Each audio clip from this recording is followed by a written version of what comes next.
Now, U.S. military forces have conducted 2 raids on foreign countries targeting senior terrorist leaders. In Somalia, U.S. Navy SEALs stormed the villa of a leader of the al-Shabab militant group responsible for the deadly attack on a Nairobi shopping mall last month. And another operation was carried out in the Libyan capital, Tripoli, where the military seized a suspect in the 1998 U.S. embassy bombings in Kenya and Tanzania.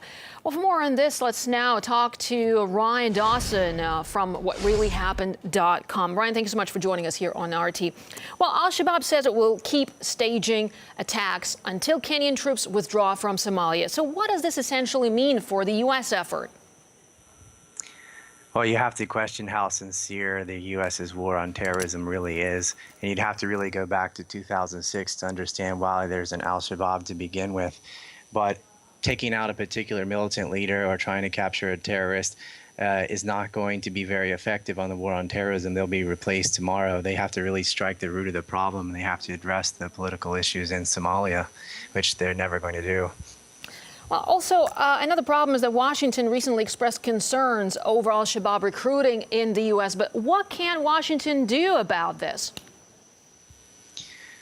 Well, they really need to look at why there is an al-Shabaab and what their grievances are. A lot of the mercenaries in Somalia have joined al-Shabaab because the economy is in a complete collapse, and this is somebody who will pay them, and they'll pay to fight. They have families to feed. If they would address the economic issues, they could do a lot more damage to terrorist recruitment than trying to chase around individual terrorists. Well, you mentioned the economy, and of course these operations come at the worst time possible for the United States itself. Since the government shut down, of course, as we know, hundreds of and thousands of workers they had to take unpaid leave there. So how much more complicated this makes things for the U.S.? Well, I'm sure there will probably be some Republicans out there who, I don't know if they're correct or not, but they'll look at the timeliness of this with the government shut down and all the heat at home on Obama and say, 2 raids suddenly, we capture an al-Qaeda leader in Libya as well, and then there's a raid in Somalia, which failed, possibly. They had to retreat. But you have to look at the timeliness of this and question it a little bit, because these things seem to be used as PR sometimes. The U.S. has no problem supporting terrorists all over the rest of the world.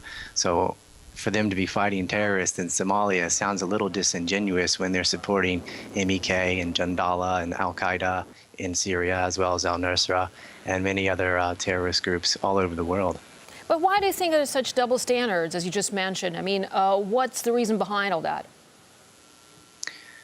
Well, the war on terrorism has really replaced the Cold War to justify massive military spending. And so when they're supporting a dictator like Hadi in Yemen, who won an election because it was the only name on the ballot, or they're supporting al-Qaeda, organ-eating mercenaries in Syria, or whether it's the Mujahideen in Afghanistan or any of these terrorist groups or drug cartels and so on, if they are supporting U.S. policy in the region, then it's not terrorism and it's not spoken of.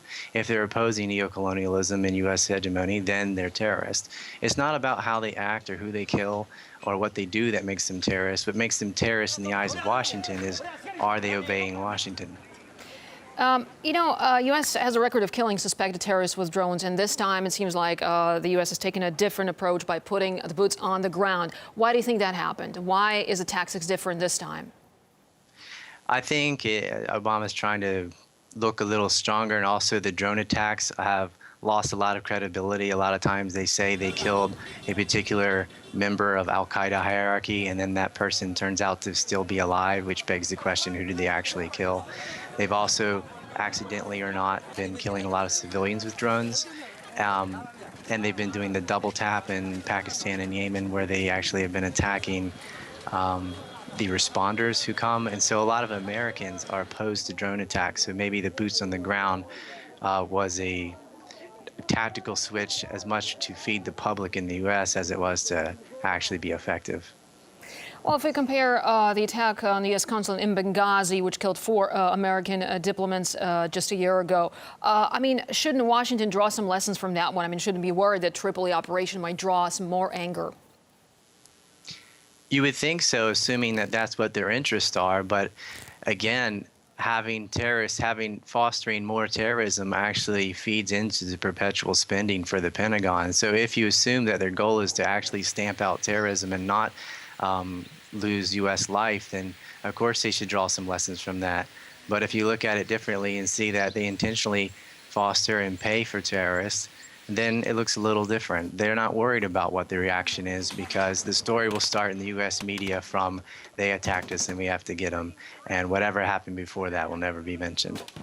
All right, Ryan Dawson, writer for whatreallyhappened.com. Thank you so much for sharing your views with us here on RT.